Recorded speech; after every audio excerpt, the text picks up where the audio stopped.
Yeah, good morning. Thank you for being here.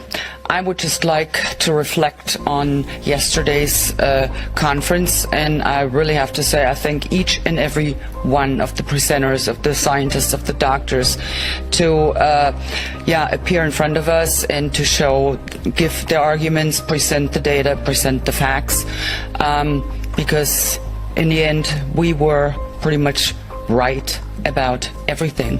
Just thinking back when we started 2 years ago, I didn't know any one of these wonderful people, how far we have come. We have grown into a family. It's a family of dissenting voices all around the globe, and I'm particularly grateful that I have been made a member of this family that I'm very proud of, and like I said, wonderful people, and we will continue to be the dissenting voice, and we will do whatever it takes to bring down the globalitarian elites. Thank you very much. Thank you so much, Christine. Ivan. Thank you very much. Thank you very much, dear colleagues. I am very happy and proud that we managed to organize the third International COVID Summit. We have heard some wonderful science, research and testimonies yesterday, and it is amazing to have it all in one place. I must say that there is political will in Europe, there is political will in this parliament and also in national parliaments that wants to make things right and that wants to make great standards for the future.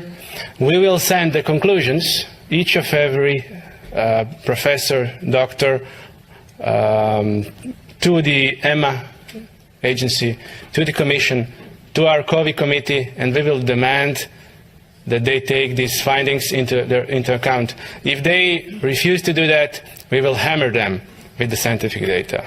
Thank you. Thank you so much. And as Dr. Malone mentioned, and my colleagues, for us in the European Parliament, we took the lead, I would say, in October of 2021 with my colleagues here to, first of all, raise concerns. We were not aware initially about the gravity and the complexity of the issue, but I'm glad that after our fight here, we got to this point where we were able to bring so many experts and researchers, professors and doctors to share their findings with us. And I would like to give the floor now to my colleague, Mr. Kolakusic from Croatia. Thank you.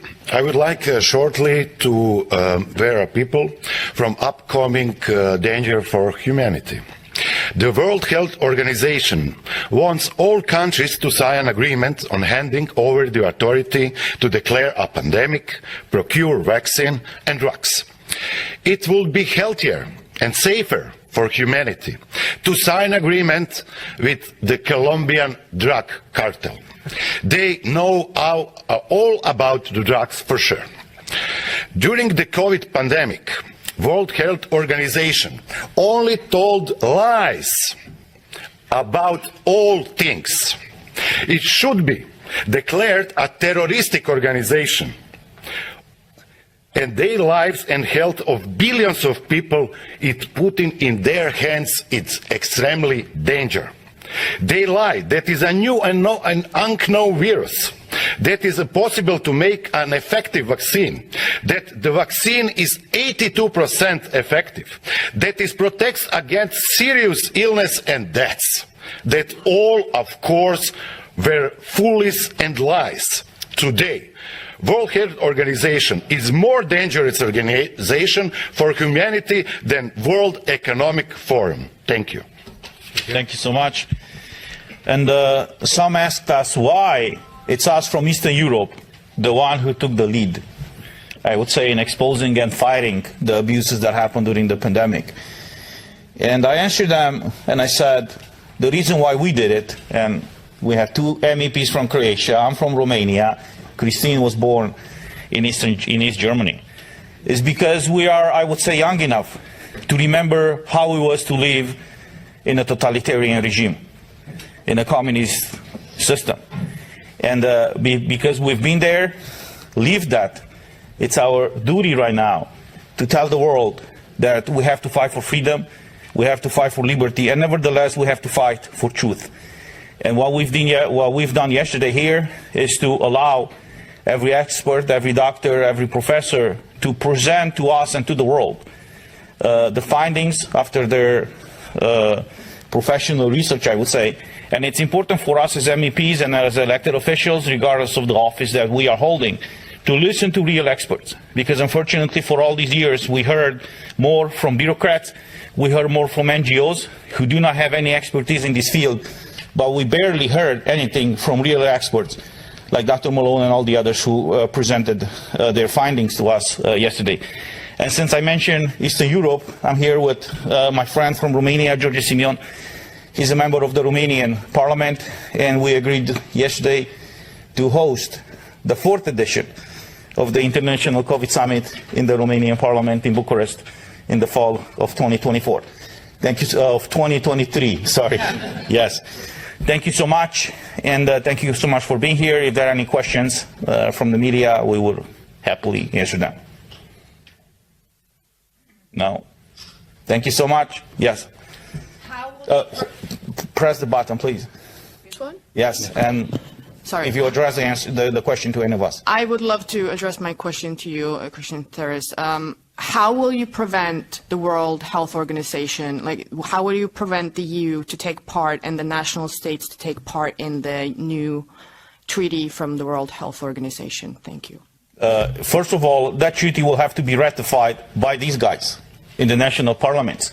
So it will be very important for you in every EU member state to make sure that you call on your elected officials in your national parliament to make sure that they will not ratify that treaty. And then the treaty will come to us in the European Parliament, to deal with it here. But the fight starts at the national level, which is why I'm calling on all of you to be involved at the national level. Make sure you petition your elected officials in the national parliament to stop this before it's becoming a recognized treaty in the international law. Any other questions? Yes. Yes.